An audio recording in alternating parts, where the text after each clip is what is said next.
Okay, so we're in the second audio assignment, Module 10. Where we want to start actually is with the assignment. We're going to go back to this second article and want to just look at the assignment. And as with the first one, all we're going to do is pay attention to this first deal here. Pick one person, work, idea, or change. Try to keep the subject as possible. That helps, it doesn't hurt. From chapter 6, 7, 9, or 11 in our book. So the last four chapters in this case, just pick something you're interested in, something you'd like to do more in detail. If it was a person maybe the chapter didn't cover, but was from that period, you could follow the same logic in all probability. Just shoot me a message if you have any question about that. Generally, I encourage you to do what you want to do. That's that's part of what this course is for. It's part of what college is for. You want to research a little bit more about something that hopefully interests you. You want another 3-minute audio presentation. But this time is about what drove this person to create. So it's going to be a little easier if you pick a person, but if you don't want to pick a person, what drove the creation if you pick a thing or a made thing? Presentation should be your worst. Try not to read. Some of you are still caught up doing this a little bit. Think about presenting in a classroom, and you're looking, you're 4 or 5 people, looking them in the eyes at times, and it's okay to have something in your hand like a note card, but not the whole short essay. An actual presentation, not a paper that you are reading, is the idea for these. So that's mostly why I wrote these bullet points. It's just to help you get through it, to get to help you create your own bullet points. But if you had another idea, I'm not opposed to that. Just tell us some more information about this thing you're interested in. What drove the creation? What drove the person to create? Okay, so from here, that's the only reason why you need to find an article. So you need to kind of mess around, play around a little bit, and see if you can find an article that interests you. It's close. It doesn't need to be exactly what you stick with. Can it get you in the ballpark? It's okay if the article is a little large and covers a little more than your topic. Same thing, especially with this film on demand that follows. The film on demand, that's the same idea. So the last time, if you were presenting over Pericles, for example, if you remember that guy who led Athens for a long time, well, you're probably not going to find an article or a film on demand just on Pericles. You can find an article just on Pericles, but ancient Greece or something along those lines. Same thing this time. We didn't cover. Charlemagne would be a sort of a layup that you could do for a subject. This to Hildegard, we did cover a little bit. You can do this time. All right, so anything from the last 4 chapters in this case for this middle section of the course.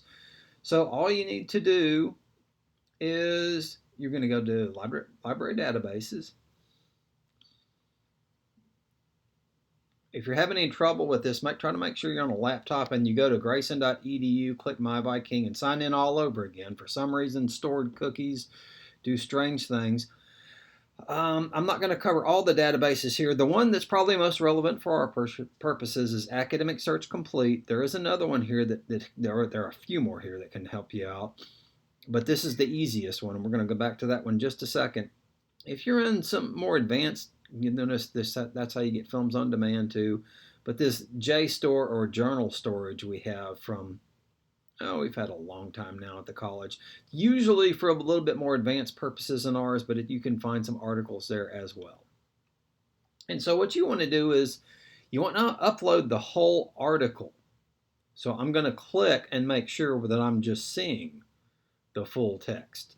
And so when somebody says use a Boolean search, that's just using the word and. Okay, or.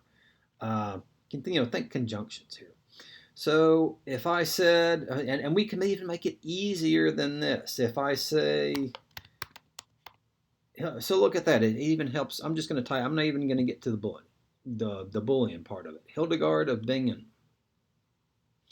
And see this full text that comes up? That's probably not going to help us because that's not even. Is this even in English? Maybe it is. No.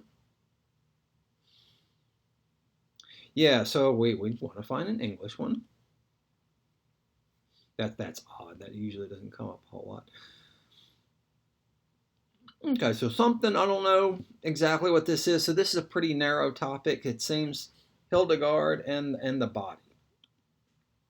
Can this help us out if we're interested in Hildegard? Yeah, probably. Medical security. Yeah, see, so boom. I didn't do much of anything, and already I've got a hit. What I want to do is save this and upload the whole thing, the whole PDF, not the citation of this, is where some of us messed up last time. So let's just make sure we do that right this time. If there are films on demand on Hildegard, but say you couldn't find one, or you're on a subject you can't, back it out a little bit to her time period in the Middle Ages, right? If it's common, if you can find someone who is ruling in that time period, if the age is marked in any way special in our book, all of this stuff should come up in article searches. So all I am saying with all of this is mess around, play around, try to find some articles, give it the old college try here. I used to not require any of these going into the presentation. So just using the book, these can be done. These presentations can easily be done just using the book and the screencasts that you have here. So if you haven't been watching those in detail, you can go back and get some good pointers, hopefully, from those. But that's pretty much it. I'm not trying to hammer you or anything like that. I'm just saying all you're doing with these uploading an article and uploading the film on demand, you of course want to use this for your presentation. It's to help you gain knowledge so that you can present as a more informed presenter. And so that's pretty much it. So if you have any questions about these, just shoot me a message or call the phone number there and I'll help you in whatever way I can. Alrighty.